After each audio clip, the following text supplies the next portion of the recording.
Traslasyon ng Jesus Nazareno ngayong taon, inabot ng halos 31 oras. Pinakamahaba sa buong kasaysayan. Viva! Viva! Viva! Apat na italang nasawi sa kasagsagan ng traslasyon. Prosesyon, pansamantalang ipinahinto sa San Sebastian Church. Pero mga deboto, hindi nagpatinag. Sa Cebu, mga nasawi sa pagguhos sa landfill umakyat sa 4, mahigit 30. Patuloy pang hinahanap. Pulis sa Negros Oriental hinuli matapos mamaril sa resto bar. Mga umarestong kabaro, kabilang ang kanilang hepe. Binaril din niya. Patay. Uwak sa Capiz, malakawatan ng atake matapos makapaldo ng pera. Uyakim, ano na? At Love You So Bad stars Will Ashley, Dustin Yu at Bianca De Vera lumipad pa Dubai para mag-promote ng kanilang pelikula.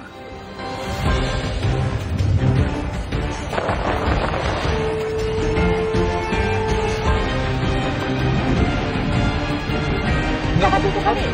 24.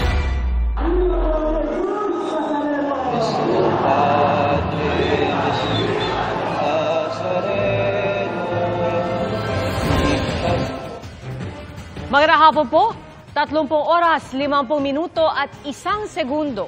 Ganyan po katagal ang traslasyon ngayong taon.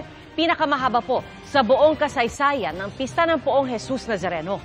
Alas 10:50 ng umaga, nakabalik ang andas sa Mayra Basilica National Shrine of Jesus Nazareno o Quiapo Church. Binalakmang itigil pansamantala. Pursigido ang mga deboto na ituloy ang prosesyon pabalik ng Quiapo. At nakatutok si Bernadette Reyes.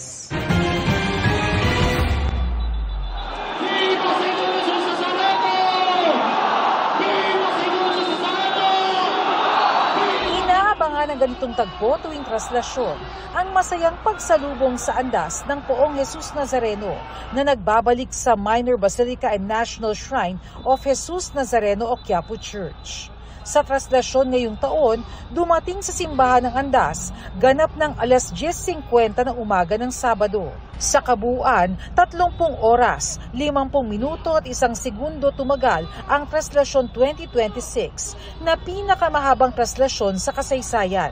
Lagpas-lagpas sa 15 oras na target ng pamunuan ng traslasyon.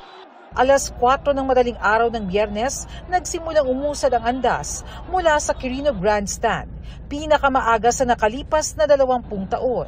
Dire-diretso lang ang andar nito hanggang bandang alas 3 ng hapon, humantong ito ng Arlegui. Pero usad pagong ito at halos na corner na sa gitna ng dagat na mga namamanata.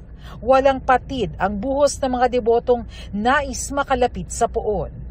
Panay rin ang buhos ng tubig ng mga nakatira sa gusaling nasa landas ng andas. Ang bawat patak ng tubig, hatid ay tila saglit na ginhawa sa mga debotong nagtitiis sa matinding init dahil sa matindi ring pagkakaipit. Mula sa maliwanag pang alas 3 ng hapon, naglagi sa Arlegui ang andas at inabutan na ng dapit hapon. At sa gitna ng hindi pa rin mabawasang bilang ng mga deboto, pasado alas 8 ng gabi na nakaalis ng Arlegui ang andas patungong Fraternal. Mag-aalas 10 ng gabi, biglayang bumilis palabas ng Vergara Street at nasa Duque de Alba Street na pasado alas 10 ng gabi. Pasado alas 4 ng madaling araw, dumating ang andas sa Plaza del Carmen, tapat ng San Sebastian Church, para sa Dungaw o Lamirata. Tradisyon ng pagtatagpo ng imahe ng Jesus Nazareno at imahe ng Inang Maria, ang Nuestra Señora del Carmen de San Sebastian. Inanunsyo man ng Quiapo Church na pansamantalang ititigil ang traslasyon at ilalagak muna sa San Sebastian ng Poon para sa pagkakataong makapagpahinga, kalaunay hinila ng mga deboto ang andas para ituloy ang prosesyon. Mula San Sebastian, binaybay ng andas ang Bilibid Viejo Street mag-aalas 6 na umaga hanggang inabutan na ng liwanag ang traslasyon. Pasado alas 7, patuloy nitong binaybay ang ZP de Guzman Street. At nakaliko na ito sa Quezon Boulevard pasado alas 8:30. Pagpatak ng alas 10 na umaga, nasa kanto na ng Palangka at Villalobos ang andas. Nag-uumapaw ang mga tao sa landas ng andas. Mabagal ulit ang pag-usad nito at napupunta sa gilid kaya naantala ang pagtuntong nito sa Plaza Miranda na inabot na ng alas 10:40. Mula roon, tuloy-tuloy na ang usad ng andas.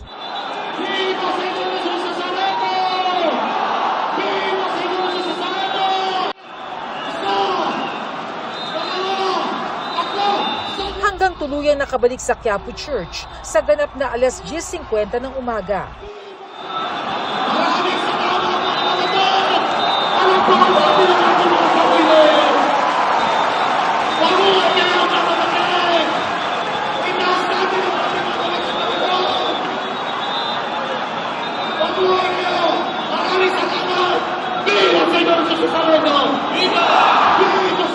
Para sa GMA Integrated News, Bernadette Reyes, nakatutok 24 oras.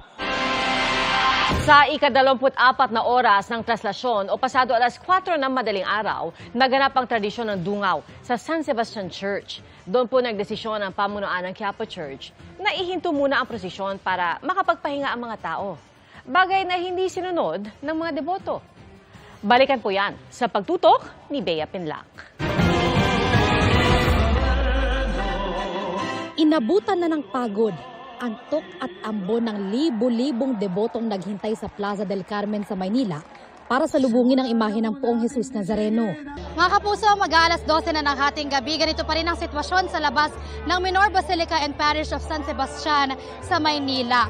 Napakarami pa rin pong deboto ang naghihintay dito at nag-aabang para masaksihan ang tradisyonal na dungaw. Palakpakan po natin ang ating hari! Nang palapit na ang andas sa San Sebastian, ang mga deboto muling nabuhayan. Viva! Viva! Viva!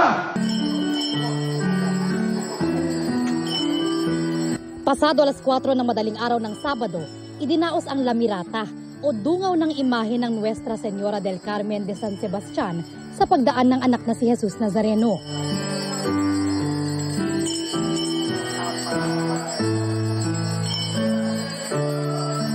Dahil mahigit 24 oras ng traslasyon, may inanunsyo ang pamunuan ng Minor Basilica and National Shrine of Jesus Nazareno o Quiapo Church.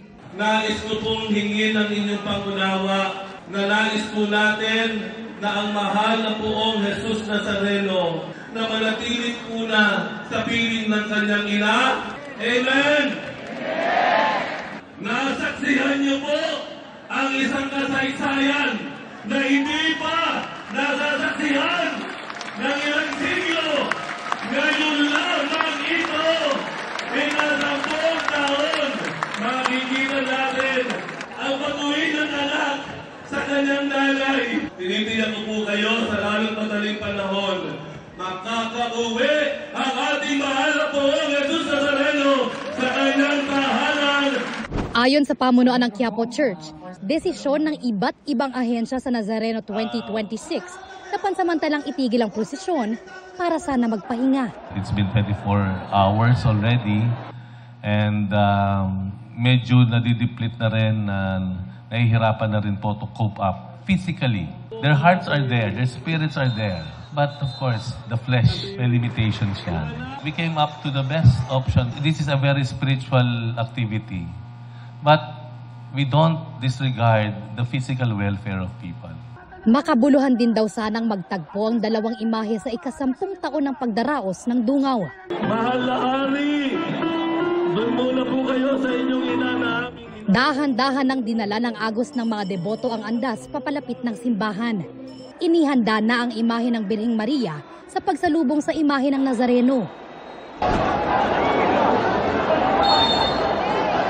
Pero biglang hinatak ng mga deboto ang andas palayo at patungo sa orihinal na ruta.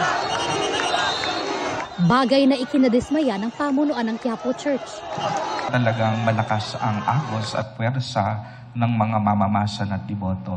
Dahil nakita na namin na talagang tumagilid na yung andas. Tila hindi raw kasi naintindihan ng mga deboto ang direktiba ng Quiapo Church, kaya nila ito sinuway. Maaaring yung pagkakaunawa ng mga mamamasan ay hindi na ito ibabalik sa Quiapo. Kaya nagkaroon ng masidhing pagnanais sila na agawin yung dapat na ruta. Pero maliwanag yung panawagan ng PURA, pansamantala lang naman yon in order to recover, in order to retreat for a while. Para sa GMA Integrated News, Bea Pinlac, nakatutok 24 oras.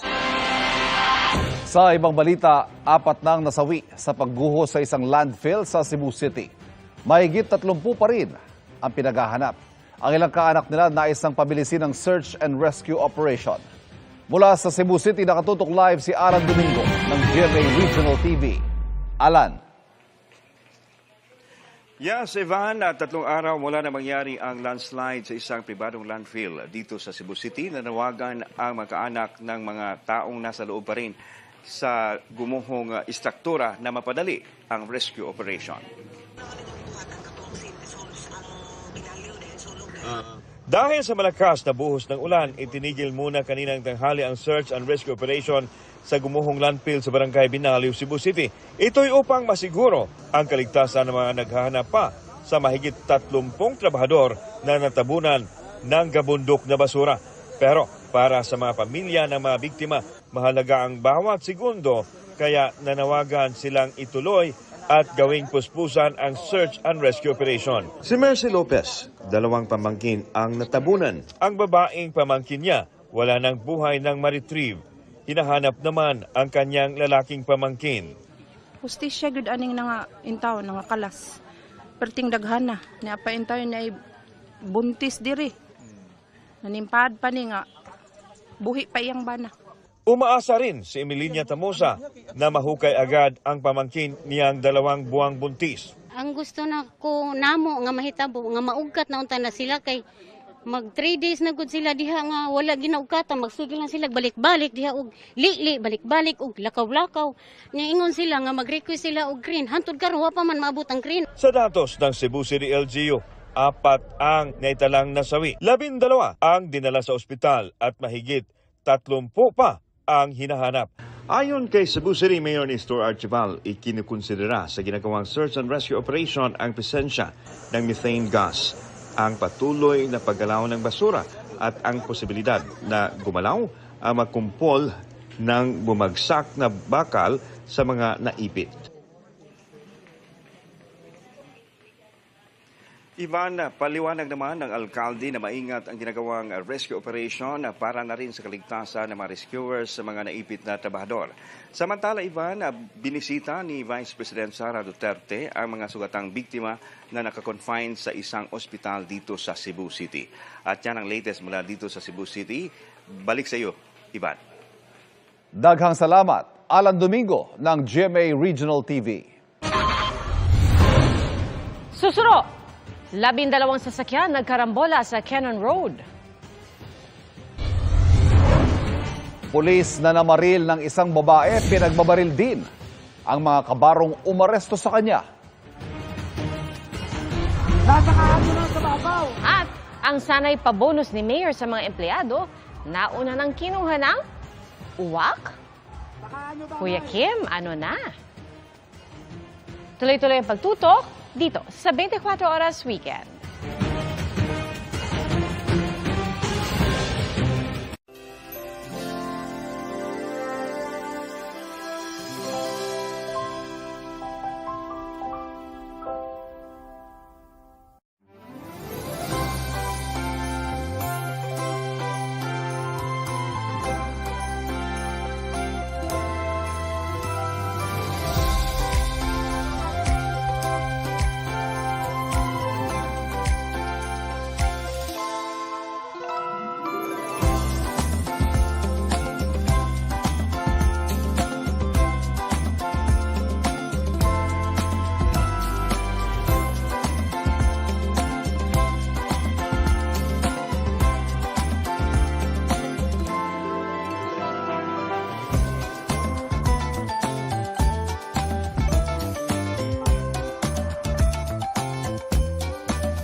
Excellence recognized on the world stage. A seasoned professional, full of authority and charisma. From the bottom of my heart, a huge thank you. All around the world, we cover stories that make us angry, sad, triumphant, and glad. But our job as journalists is to harness all these emotions and turn them into positive action. Do everything possible to turn in the best work and be grateful every day. Congratulations, Vicky Morales, AIB Presenter of the Year. Kami ang Team Totoo. Maaasahan niyo kami sa laban kontra fake news dahil ito ay malaking banta sa demokrasya at mabuting pamamahala. Naniniwala kami na ang responsableng pagbabalita ang pinakamalakas na sandata laban sa fake news. Naninindigan kami na walang lugar sa ating lipunan ang maling impormasyong nagpapanggap na totoong balita. Naniniwala kaming dapat tigilan ang mapaninlang na impormasyon na layong lokohin ang taong bayan. Ang aming panata, labanan ng fake news sa abot ng aming makakaya. Ang aming panata, Bantayan ang mga magtatangka na magpakalat ng maling impormasyon. Panata naming tumupad Sa pinakamataas na pamantayan sa aming pag-uulat. Panata naming tiyakin na sinuri at mapagkakatiwalaan ng impormasyon bago ito ibalita. Panata naming gawin ang lahat Para di malusutan ng fake news. Ang panata namin, ipakita sa publiko kung paano matutukoy ang fake news para sama-sama tayong labanan ito. Kami ang Team Totoo. Magkaisa tayong labanan ang fake. Mga balitang hindi mo na kailangang hintayin. Pwede mong pakinggan ang 24 oras kahit saan, kahit kailan. ang pinakamalalaking balita kasama mo na sa araw-araw. 24 oras podcast Balita na pwede mong dalhin kahit saan. para sa mas malaking misyon. At mas malawak na paglilingkod sa bayan. DMA Integrated News, ang news authority ng Pilipino. Yung love ko for fashion grew and grew until I got older. Parang masabi ko, grabe, hindi ko na makontain. Kailangan ko siyang pag-aralan.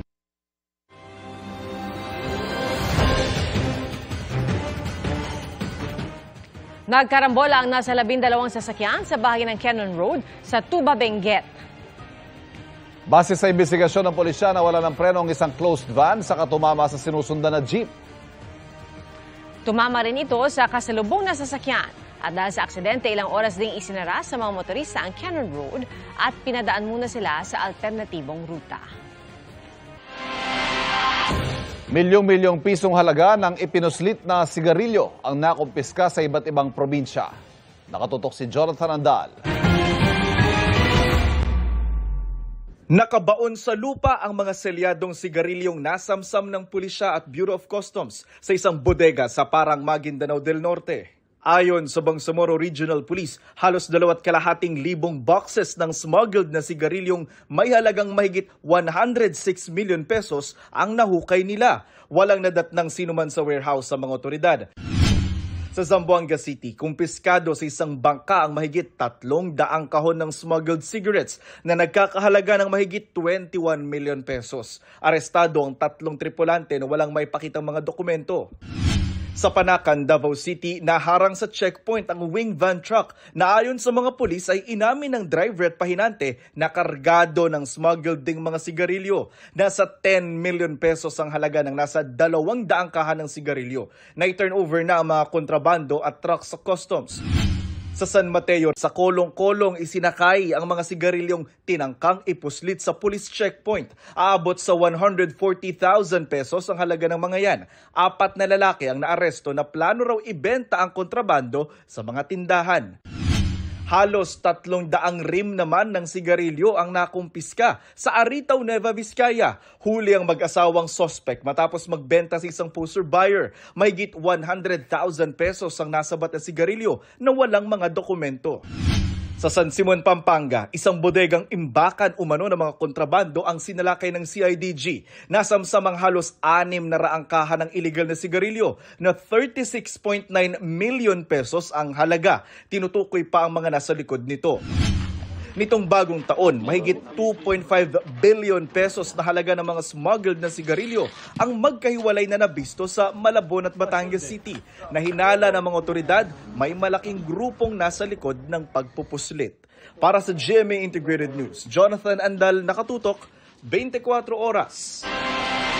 Sa dami ng nakiisa sa tinaguriang pinakamahabang traslasyon na puna ng pamunuan ng Quiapo Church ang ilang naging balakid sa andas. Gaya po ng pagiging mas agresibo raw ng mga deboto sa pagsampa. At mula sa Maynila, nakatutok live si Bernadette Reyes. Bernadette? Pia, pinakamahabang traslasyon at pinakamalaking bilang ng mga nakiisa sa selebrasyon. Ganyan inilarawan ng Quiapo Church ang traslasyon ngayong taon.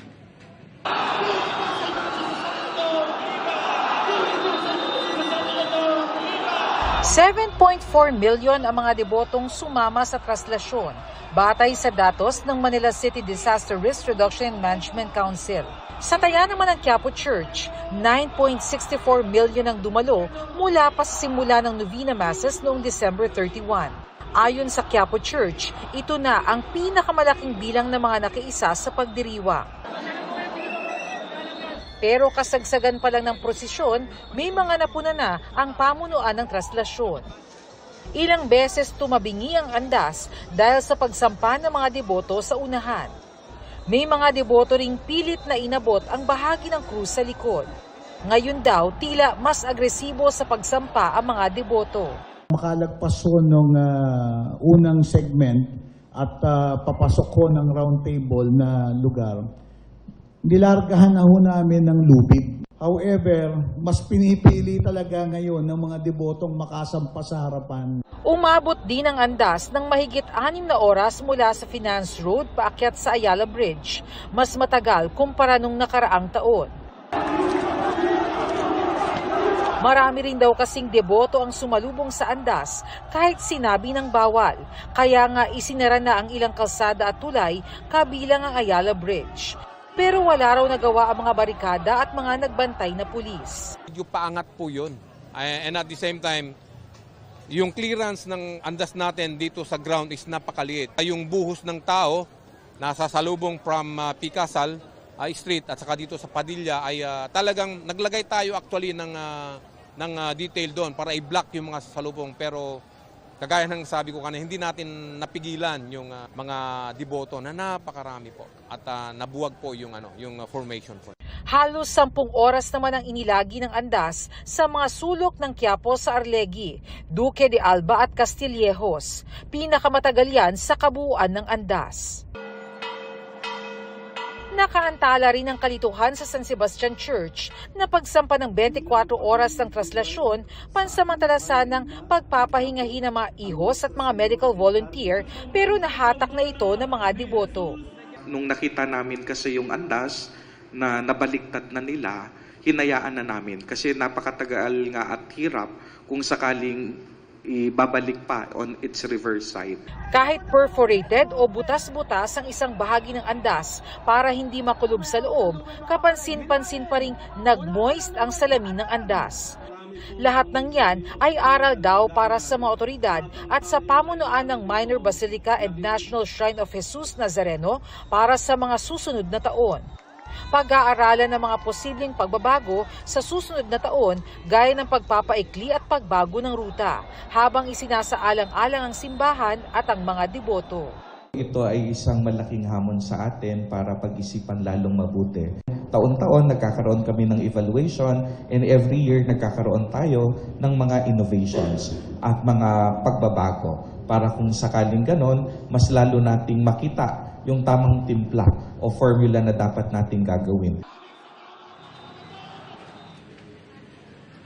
Pia, pag-aaralan din daw ng pulisya kung maaaring tumulong ang kanilang hanay sa pag-usad ng andas sa mga susunod na taon. Samantala, tuloy-tuloy naman ang regular na misa ngayong araw dito sa Quiapo Church. Pia?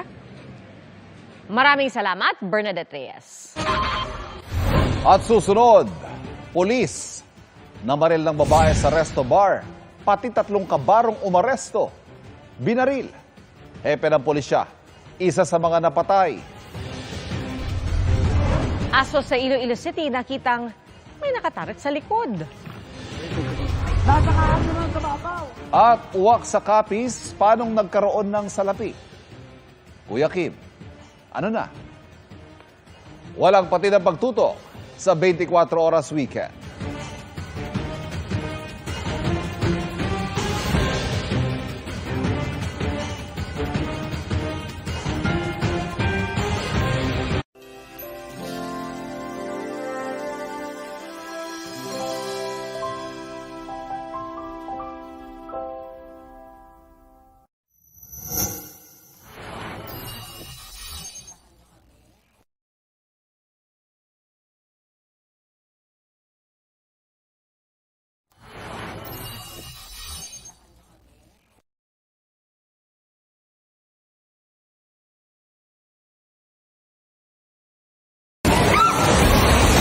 Kahit sino, kahit saan, pwedeng maging bahagi ng pagbabalita. Si Shade lang namirin ko na...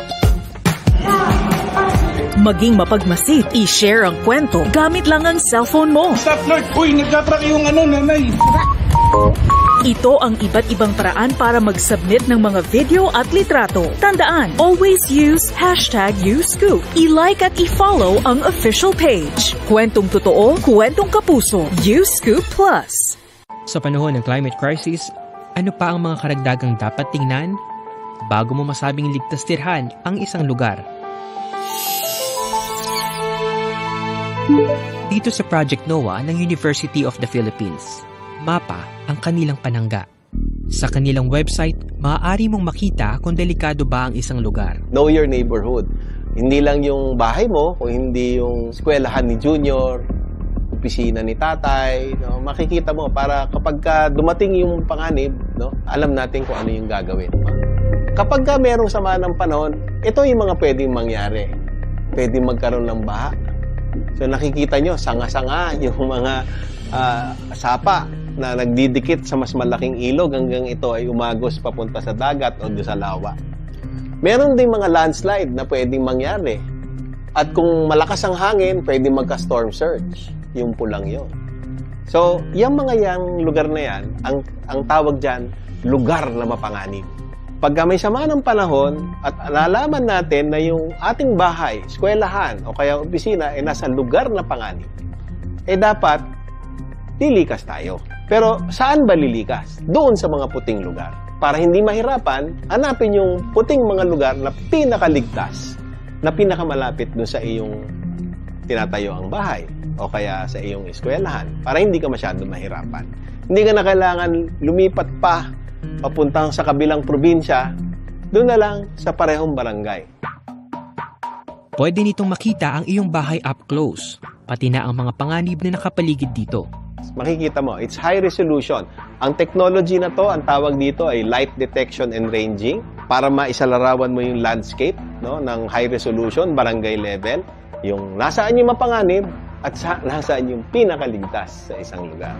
Yun yung napaka-importante, yung pinakaligtas sa isang lugar. Kasi tumataas ang tsansa mo na mabuhay. Binuo ang Project NOAA o Nationwide Operational Assessment of Hazard noong 2012. Matapos tumama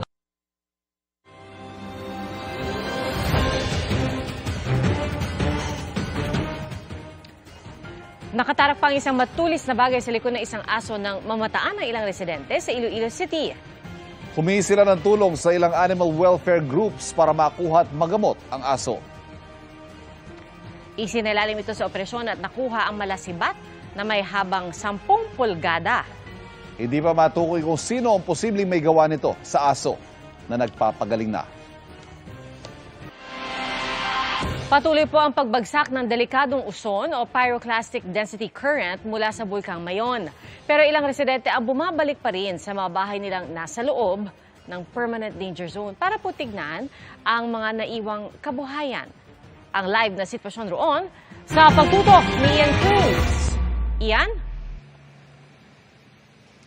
Pia, nagpapatuloy pa rin nga ang pag-aalboroto ng Bulkang Mayon. Pero ang malungkot nga, Pia, ay may mga kababayan tayong napipilitan talagang bumalik mula doon sa iniwan nilang mga tahanan sa loob ng permanent danger zone dahil nga sa pag-aalala sa kanilang mga ari-arian at kabuhayan.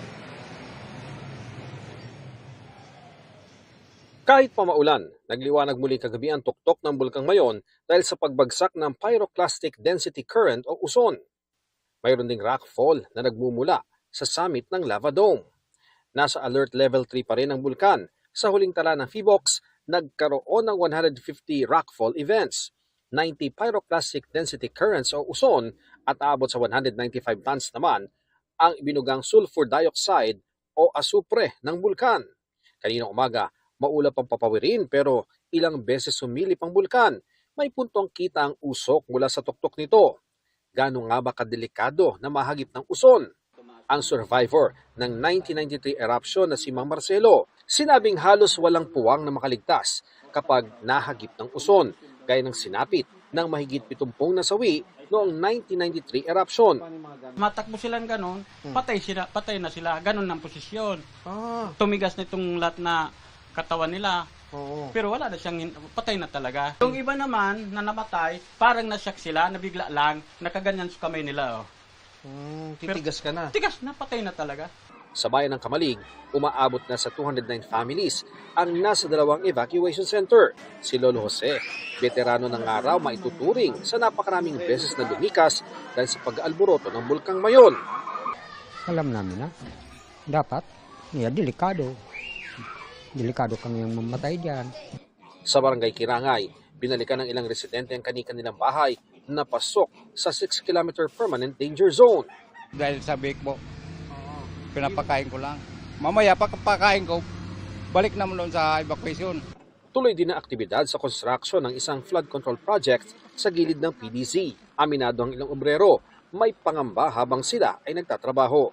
Sa katabing barangay ng Anuling, magkatuwang naman ang mga sundalo ng 31st Infantry Battalion ng Philippine Army at Albay Provincial Mobile Force sa pagsuyod ng 6-kilometer permanent danger zone. Binigyan din ang mga residente ng Pulyetos na may mga paalala ukol sa banta ng bulkan. Pia, ayon nga doon sa mga nakausap nating sundalo at pulis ay pipilitin nilang mapalabas mula nga doon sa permanent danger zone ng ating mga bumabalik na kababayan para nga iwas peligro habang may banta ng pagputok ng Mayon volcano. Balik sa iyo, Pia. Maraming salamat, Ian Cruz.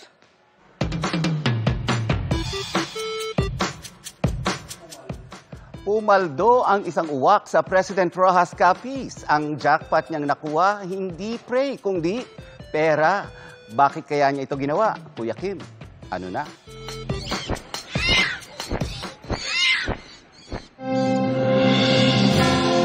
May kasabihan, the early bird catches the worm. Pero ang uwak na ito sa President Rojas Capiz, hindi uod ang nahuli, kundi pera. Paldo! Ang perang papel na kanyang natangay, dinala nito sa taas ng bubong. Tinukato-ka niya ito, at nang ito'y nilipad at nahulog, tila tinakpan niya pa para hindi ito liparin. Ang uwak sa video, alaga ng alkalde ng President Rojas. At ang perang tinangay daw nito, na nasa 3,000 pesos ang kabuang halaga, pabonus sana niya sa kanyang mga empleyado. Nang makita naman daw ng uwak na may mga batang nagsasaya, hinulog niya ang ilang piraso ng pera. Tumulong na rin ang mga residente para mabawi ang natitirang pera. Pero bakit kaya ito ginawa ng uwak?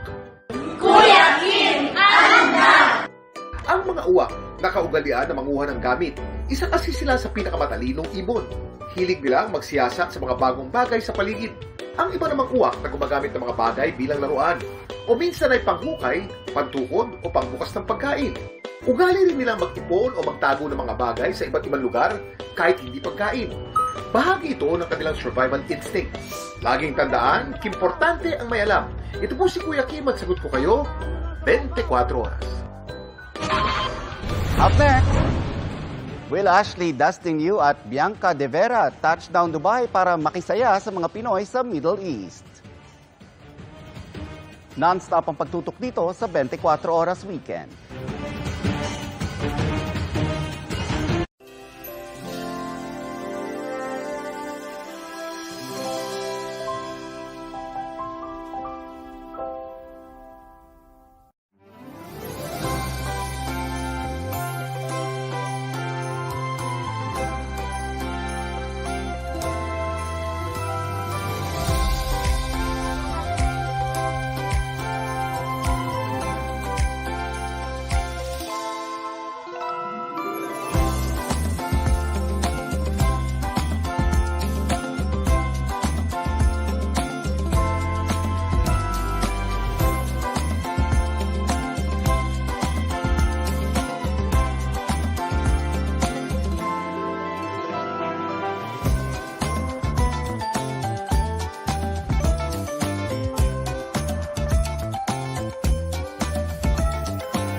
Nahuli sa Negros Oriental ang isang pulis na namaril sa isang resto bar. Pinagbabaril din ng suspect ang mga kabarong umaresto sa kanya, kabilang ang kanilang hepe. Nakatutok si JP Soriano. Kuha ito sa loob ng isang resto bar sa Sibulan, Negros Oriental kagabi. Makikita ang babaeng ito na umupo katabi ng ilan pang customer. Pero matapos ang ilang segundo, tumayo ang isang customer. Naglabas ng baril saka pinaputukan ang babae. Patay ang biktima na humandusay sa upuan. Ang lalaking bumaril sa kanya, isa palang tauhan ng Sibulan Police.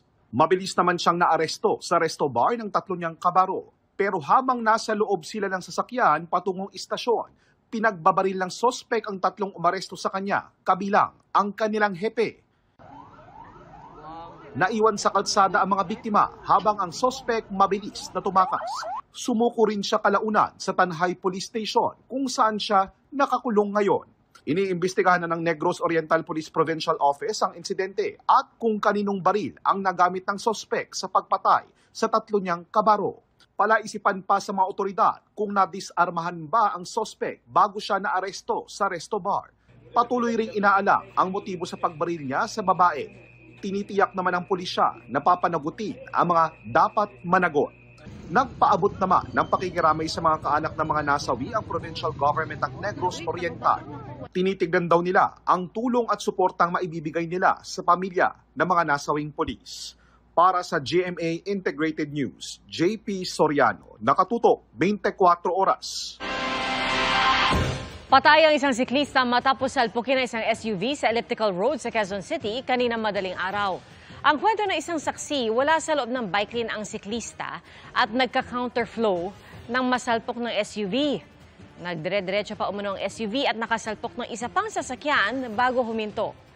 Hawak na ng otoridad ng driver ng SUV sa iniimbestigahang aksidente. Iniimbestigahan na ng Ombudsman ang pagbebenta ng controlling interest sa solar company o solar power company ni Batangas 1st District Representative Leandro Leviste dahil hindi raw ito aprobado ng Kongreso. Nakatutok si Jonathan Andal. Franchise, hindi mo ninegosyo. Yung batang-bata ka, ninegosyo mo yung franchise? Wala ka ba kahihiyan? Anong klaseng Pilipino yan?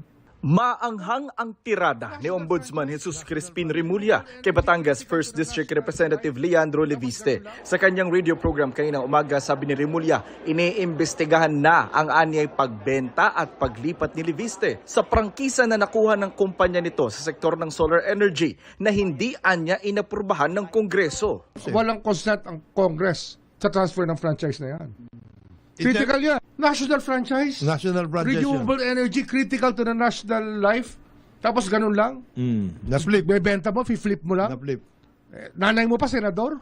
Noong 2019, nakakuha sa Kongreso ng 25-year franchise ang solar company na pag-aari ni Leviste, anak ng nakaupo noong si Senador Loren Legarda. Nitong 2025, ibinenta ni Leviste sa isang power firm ang malaking bahagi ng kanyang shares ng kumpanya na nagkakahalaga ng 18.26 billion pesos. Ayon sa Section 18 ng Republic Act No. 11357, ang batas na nagbigay ng prangkisa sa solar company ni Leviste, hindi maaaring ibenta ang kumpanya o ang controlling interest dito nang walang approval ng Kongreso. Sabi ni Remulla, mas mabigat ang issue sa prangkisa ni Leviste kaysa hawak nitong tinatawag na Cabral Files, na listahan umano ng mga pinondohan ng DPWH sa mga congressional district mula 2023 hanggang 2025 na nakuha raw ni Leviste sa opisina ni yumaong dating DPWH Undersecretary Cathy Cabral. Ilabas niya, subukan niya ilabas niya. Tingnan natin dokumento, pag merong The document he got when Cabral was alive is not the same document as when she is dead already. Because there's nobody to authenticate it. This is Congressman Irrelevant na yun. Irrelevant na yun. Sinong tatayo doon? Unless he has other evidence to show that everything there is gospel truth. Hiningan na namin ng komento rito si Leviste pero wala pa siyang tugon. Hihingi rin daw ng kopya ng Cabral Files sa DPWH ang House Infrastructure Committee at kasama sa posible nilang ipatawag para ma-verify ang mga dokumento ay ang mga dating staff ni Cabral sa DPWH. I'm quite sure, hindi naman si UC Cabral yung nag-encode nung lahat po ng laman ng Cabral Files. So, each and every member of the staff nung pong planning service can in fact be invited and asked for their positions on the matter. Dagdag ni Ridon, agad-agad nang babalik ang investigasyon ng Komite sa Anomalya sa Flood Control Projects sakaling buwagin na ng tuluyan ng Independent Commission for Infrastructure. Para sa GMA Integrated News, Jonathan Andal, nakatutok, 24 oras. Sinusubukan din namin kunan ng pahayag ang kumpanyang pinagbentahan ni Leviste pero wala pa itong tugon sa ngayon.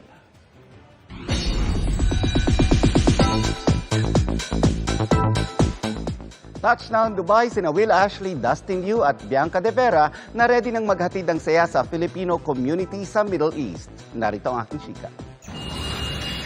Heading to the Middle East, sina Will Ashley, Dustin Yu at Bianca De Vera. Lumipad ang tatlo para mag-promote doon ang kanilang Metro Manila Film Fest entry na Love You So Bad. At ibahagi sa Global Pinoys ang inspirasyon, lalo na sa mga nangungulila sa ating bansa. Tagal na po namin hinihintay na ma-meet yung aming fellow Filipinos. Been away from their families as well. So we've been waiting for this moment for a very, very long time. Pero hindi lang naman po para sa Pilipinas ang saya ng aming pelikula. And we're very grateful na madadala namin siya sa Dubai. And of course, we're very excited to see yung mga kababayan po natin na nasa Dubai. Maghahatid rin sila ng saya sa isang concert para sa mga Pinoy sa Middle East. Well, super excited to meet all of you. Madami kami nakikita na talaga mga Pilipino sumusuporta sa amin during PBB days pa lang. And super grateful kami na magkakaroon kami ng chance to meet them. Pagbalik nina Will, Dustin at Bianca, sasabak silang muli sa taping ng inaabangang GMA Network at ABS-CBN Studios collab na The Secrets of Hotel 88. And that's my chika this Saturday night. Ako po si Nelson Canlas. Pia, Ivan? Salamat, Nelson. Sa pagdaan po ng Andas, marami na iwang basura ang mga deboto sa ruta ng traslasyon at tulong-tulong sa paglinis ang mga tinatawag na basura patroller ng Eco Waste Coalition, lalo na sa Luneta at Quiapo. Panay rin ang kanilang pagwalis at paghakot ng basura, yun naman po mga kawani ng Manila City Hall. Sa isang pahayag, ikinadismaya ng grupo ang iniwang basura ng mga deboto. Binigyang diin nila na kalakip ng debosyon ang pagkakaroon ng malinis na traslasyon. Sa kabila nito, pinuri rin nila ang ilang hakbang sa gitna ng pista na nakabawas sa kalat at polusyon. Gaya ng hindi paggamit ng mga plastic na banderitas sa Minor Basilica and National Shrine of Jesus Nazareno, pagbabawas sa mga plastic tarpaulin at mabilis na pangolekta ng mga bote sa paligid.